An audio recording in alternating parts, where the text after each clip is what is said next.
Hi students, कैसे हैं आप लोग। Welcome to my YouTube channel VI study by T. Dear students, आज की इस वीडियो में हम लोग पढ़ने वाले हैं भौतिक राशियां, फिजिकल क्वांटिटी, अदिश राशियां, स्केलर क्वांटिटी, सदिश राशियां, वेक्टर क्वांटिटी, दूरी, डिस्टेंस, विस्थापन, डिस्प्लेसमेंट के बारे में। ठीक, तो इसके पहले वीडियो में हम लोग पढ़े थे गति और टाइप्स ऑफ मोशन, गति कितने प्रकार की होती है। उसमें मैंने गति के जितने प्रकार थे सबके डिफिनीशन के बारे में आपको बताया था। तो यदि आपसे रिक्वेस्ट है कि वो मेरी वीडियो पहले वाली नहीं देखे हैं तो प्लीज डिस्क्रिप्शन में लिंक मिल जाएगा या प्लेलिस्ट में भी आप जाकर उसे देख सकते हैं, क्योंकि वो इस चैप्टर का हम लोग का चैप्टर भी चल रहा है मोशन, तो उसके बारे में जानना जरूरी है। ठीक है, तो आइए हम लोग स्टार्ट करते हैं। यार भौतिक राशियां, भौतिक राशियां क्या होती है? तो वे राशियां जिनको प्रत्यक्ष या अप्रत्यक्ष रूप से मापने के लिए उपयोग किया जाता है या मापा जा सकता है, उसी को उन्हीं राशियों को हम क्या कहते हैं? भौतिक राशियां। समझ में आ रहा है? यानी कि प्रत्यक्ष या अप्रत्यक्ष मीन्स डायरेक्टली या इनडायरेक्टली हम उन राशियों को मेजर कर सकते हैं, मतलब उसको हम माप सकते हैं। तो उन राशियों को हम लोग क्या बोलेंगे? भौतिक राशियां, फिजिकल क्वांटिटी। क्लियर है? जैसे एग्जांपल के लिए दूरी हो गया, दूरी को हम लोग मेजर कर सकते हैं ना, 5 किलोमीटर, 10 किलोमीटर, 2 मीटर, 5 सेंटीमीटर, इस तरह से। तो ये दूरी क्या कहलाएगी? भौतिक राशियां। उसी तरह से आपका विस्थापन हो गया, अभी लिखा भी गया है यहाँ पे, अभी आगे बताएंगे इसको। तो विस्थापन भी क्या है? एक भौतिक राशि है। त्वरण हो गया, ये भी क्या है? भौतिक राशि है। उसी तरह से आपका द्रव्यमान हो गया, समय हो गया, ताप हो गया, यानी कि जितनी भी राशियां हैं उसको हम मेजर कर सकते हैं प्रत्यक्ष या अप्रत्यक्ष रूप से, उसको हम क्या कहेंगे? भौतिक राशि। समझ में आ रहा ना? अब देखिए, ये भौतिक राशियां दिशा के आधार पर टू टाइप्स, दो प्रकार की होती है, अदिश राशियां और सदिश राशियां। अभी आप पढ़ेंगे अगली कक्षाओं में मूल राशि और व्युत्पन्न राशि। ठीक है, तो अभी इसके बारे में हमको नहीं जानना है, पहले ये जानना है अदिश राशि और सदिश राशि। तो अदिश राशि स्केलर क्वांटिटीज क्या होती है? नाम से पकड़िएगा, अदिश। अदिश मतलब जिसमें दिशा न हो, यानी कि शॉर्टकट में हम क्या बोलेंगे? ऐसी राशियां जिनको व्यक्त करने के लिए या प्रदर्शित करने के लिए दिशा की आवश्यकता नहीं होती है, केवल परिमाण की आवश्यकता होती है। परिमाण मतलब उसका मैग्नीट्यूड, कितना उसका परिमाण है। तो उस भौतिक राशि को हम लोग क्या बोलेंगे? अदिश राशियां। समझ आ रहा है? डिफाइन कैसे करेंगे इसको? परिभाषा, वे भौतिक राशियां जिन्हें व्यक्त करने के लिए या प्रदर्शित करने के लिए केवल परिमाण की आवश्यकता होती है, दिशा की नहीं, उन भौतिक राशियों को क्या कहते हैं? अदिश राशियां, स्केलर क्वांटिटी। जैसे आपका दूरी हो गया, द्रव्यमान हो गया, समय हो गया, ताप हो गया, घनत्व हो गया, दाब हो गया, आयतन हो गया। तो इन सब राशियों को नापने के लिए हमको डायरेक्शन, दिशा की जरूरत नहीं पड़ेगी, या कहीं भी हम लोग लिखते हैं तो इसको लिखने के लिए, प्रदर्शित करने के लिए दिशा की आवश्यकता नहीं होती है। क्लियर है? तो इन सब राशियों को हम लोग क्या कहेंगे? अदिश राशि। अब दूसरी है सदिश राशियां, जस्ट उसका अपोजिट है, अदिश का उल्टा सदिश। इसमें दिशा नहीं है, सदिश नाम से पकड़िए, यानी कि वे भौतिक राशियां जो दिशा के साथ हो, स्व मतलब के साथ हो। ठीक, तो क्या हम लोग बोलेंगे? वे भौतिक राशियां जिन्हें व्यक्त करने के लिए या प्रदर्शित करने के लिए परिमाण के साथ साथ दिशा की भी आवश्यकता होती है, तो उन भौतिक राशियों को हम क्या कहेंगे? सदिश राशि। क्लियर हो रहा है? बस नाम से पकड़िए, कॉन्सेप्ट क्लियर कीजिए। इसमें एग्जांपल क्या हो जाएगा आपका? जैसे विस्थापन हो गया, अभी यहाँ पे लिखा भी गया है, विस्थापन हो गया। अब इन सब राशियों के बारे में हम लोग इसी चैप्टर में पढ़ेंगे। विस्थापन हो गया, वेग हो गया, त्वरण हो गया, संवेग हो गया, सबके बारे में पढ़ेंगे। ठीक है, बस आप जानिए कि ये सब सदिश राशियां हैं, सबके बारे में पढ़ेंगे अभी। तो क्लियर हुआ कि नहीं हुआ? अदिश राशि और सदिश राशि। कभी कभी मान लीजिए कि अदिश और सदिश राशियों में अंतर भी पूछा जाता है, तो इसका यदि आपको नोट्स चाहिए तो मैं नोट्स इस वीडियो के डिस्क्रिप्शन में लिंक दिया हूँ। ठीक है, वीडियो आपको नोट्स आपको मिल जाएगा, पहले आप समझने की कोशिश कीजिए। आप यदि समझ जाएंगे तो नोट्स अपने से ही बना सकते हैं, और ज्यादा से ज्यादा कोशिश कीजिए समझकर अपने से लिखने की, क्योंकि अपने से लिखा हुआ बेहतर होता है दूसरे का रटने से। समझ में आ रहा है? तो ये हो गया सदिश राशियां। अंतर इसमें हम क्या बोलेंगे कि पहला अंतर तो यही आपको समझ आ रहा है कि अदिश राशियों को व्यक्त करने के लिए केवल और केवल परिमाण की आवश्यकता होती है, जबकि सदिश राशियों को व्यक्त करने के लिए परिमाण और दिशा दोनों की आवश्यकता होती है। समझ आ रहा है? ये पहला अंतर हो गया आपका। दूसरा अंतर हम ये बोल सकते हैं कि अदिश राशियों को बीजगणित के साधारण नियमों द्वारा हम जोड़ भी सकते हैं, घटा भी सकते हैं, गुणा भी कर सकते हैं, भाग भी कर सकते हैं। लेकिन सदिश राशियों को बीजगणित के साधारण नियमों द्वारा न तो हम जोड़ सकते हैं, न तो घटा सकते हैं, और न ही गुणा कर सकते हैं।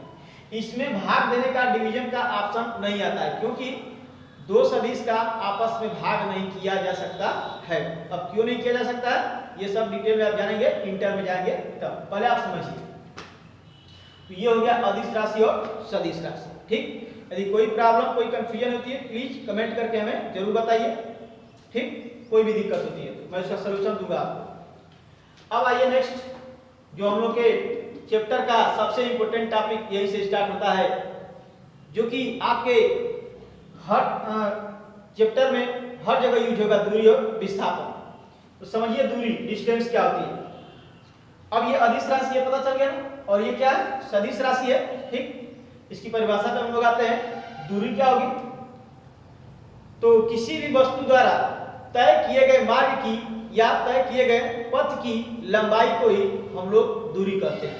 कोई भी गतिमान वस्तु है, यदि वह गति कर रही है तो उसके द्वारा जो मार्ग तय किया जाएगा उसी की लंबाई को हम लोग क्या बोलेंगे, उस वस्तु द्वारा तय की गई दूरी कहते हैं।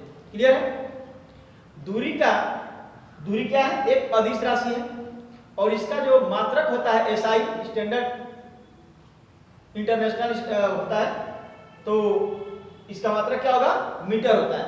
वैसे तो दूरी का बहुत सारा मात्रक होता है, लेकिन जो स्टैंडर्ड मात्रक है, मानक मात्रक जिसको हम बोलते हैं, वो मीटर होता है। ठीक, किलोमीटर भी होगा, सेंटीमीटर भी होगा, मिलीमीटर भी होगा, बहुत सारा ऐसे हो जाएगा, लेकिन स्टैंडर्ड मात्रक क्या है इसका, मीटर है। क्लियर हो रहा है?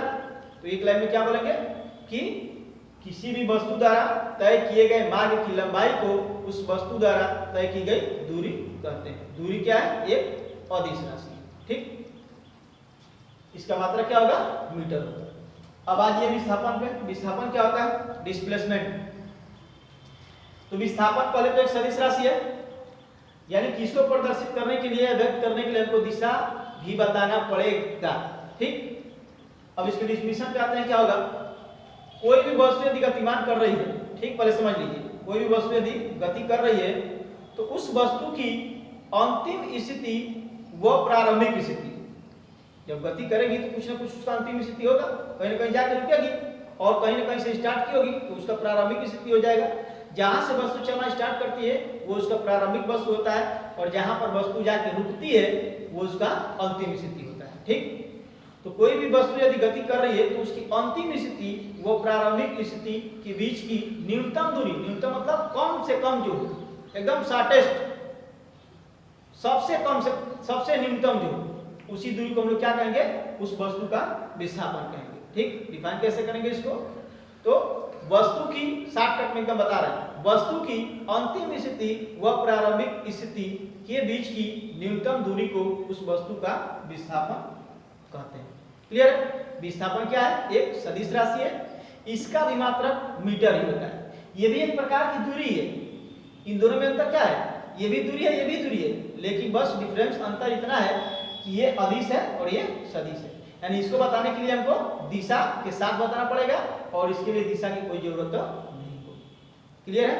ये हो गया आपका अदिश राशि और दूरी और विस्थापन। अब आइए हम लोग देखते हैं दूरी और विस्थापन में अंतर, जो कि आपके पेपर में बार बार पूछा जाता है कि दूरी और विस्थापन में क्या अंतर होता है। तो वीडियो को ध्यान से देखिएगा। अंतर आइए, दूरी और विस्थापन में अंतर, दूरी और विस्थापन में अंतर। डिफरेंस बिटवीन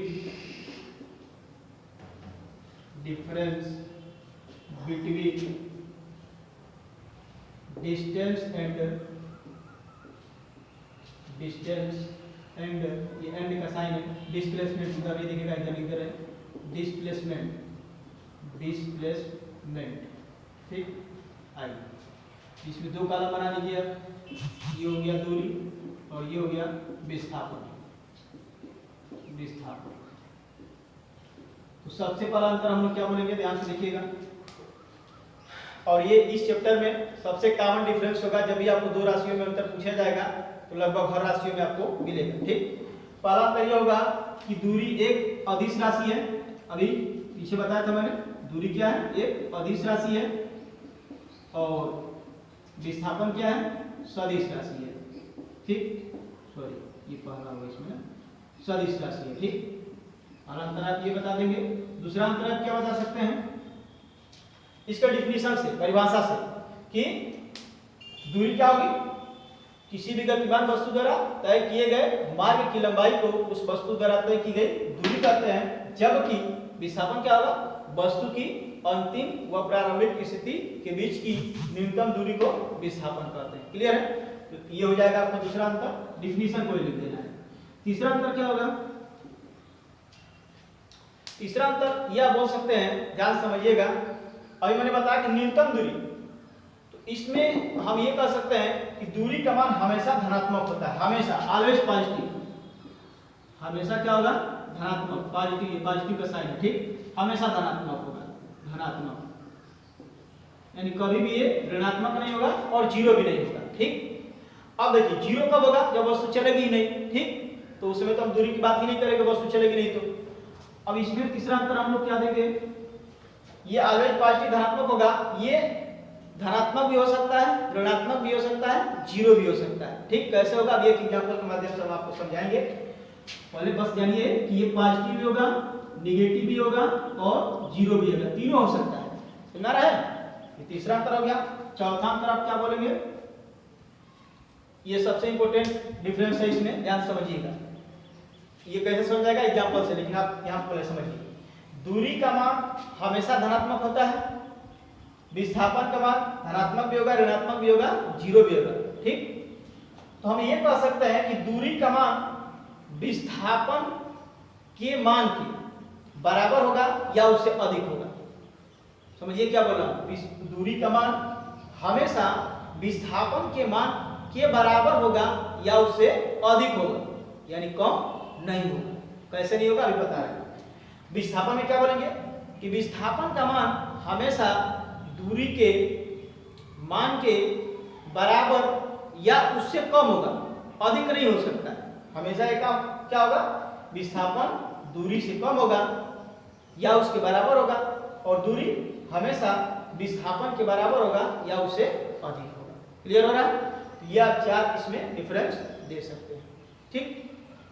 तो अब आइए हम जो एग्जाम्पल बता रहे थे, अभी समझ लीजिए एग्जाम्पल के माध्यम से, कैसे पॉजिटिव होगा, नेगेटिव होगा, जीरो होगा। देखिए ये मान लीजिए छोटा सा एग्जाम्पल, कोई ये सरल रेखीय पथ है, कोई व्यक्ति है यहाँ पे ए पे, ठीक, कोई व्यक्ति आप यहाँ पे समझ लीजिए। अब ये यहाँ से चलना प्रारंभ कर रहा है, ठीक। अब ये पहुंच गया पॉइंट बी पर, ठीक। अब फिर यहाँ से चलना प्रारंभ कर रहा है और पहुंच रहा है पॉइंट सी पर, यानी यहाँ से यहाँ के बीच में एक इसका हाल्ट है, समझ लीजिए, रुकने का स्थान है, ठीक। अब यदि यहाँ से यहाँ के बीच की दूरी हम मान लेते हैं 10 मीटर, ये इसका मान लीजिए मध्य बिंदु है, मिड पॉइंट है, ठीक। या आप कुछ भी समझते, कोई जोड़ी नहीं, मिड पॉइंट है, या आप ऐसे भी ये समझ लीजिए कि मान लीजिए कि ये 6 मीटर हो जाएगा, फिर कितना होगा, 4 मीटर होगा ना। चलिए उसे ले लीजिए।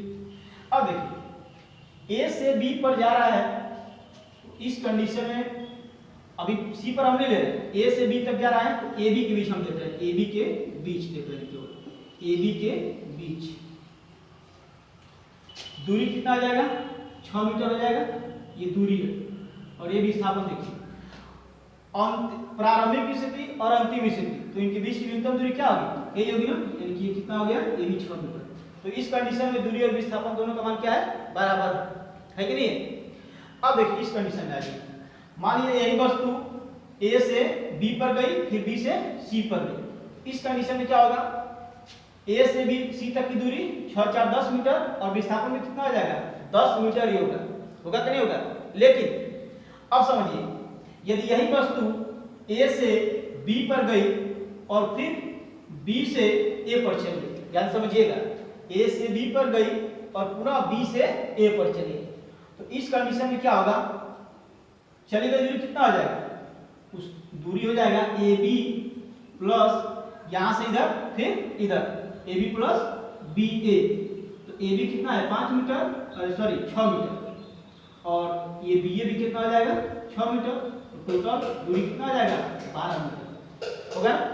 अब यही, अब इसकी देखिए विस्थापन कैसे क्या होगा, ये वस्तु की प्रारंभिक स्थिति ये थी और अंतिम स्थिति भी वही होगी। तो एक साथ में आप ट्रिक समझिएगा, जब भी वस्तु की अंतिम स्थिति वो प्रारंभिक स्थिति एक ही हो जाएगी तो उस वस्तु का विस्थापन हमेशा 0 होगा, ठीक, क्योंकि न्यूनतम दूरी क्या हो जाएगा 0 हो जाएगा, वस्तु की अंतिम स्थिति और प्रारंभिक स्थिति भी वही होगी। तो इस कंडीशन में इसका विस्थापन क्या होगा 0 होगा, समझ रहा है। तो दूरी हमेशा धनात्मक आ रहा है, विस्थापन क्या होगा धनात्मक भी आया 0 भी आया, अभी नेगेटिव भी आएगा, देखिए कैसे नेगेटिव आ रहा है। मान लीजिए वस्तु बी से चलना प्रारंभ करती है, समझिएगा बी से चलना प्रारंभ करती है, ठीक, और अभी मैंने बताया कि विस्थापन को हमेशा दिशा के साथ नापेंगे, यानी कि इधर की चली गई दूरी धनात्मक होगी तो इस दिशा में चली गई दूरी ऋणात्मक होगी, दिशा के साथ लेंगे, ठीक।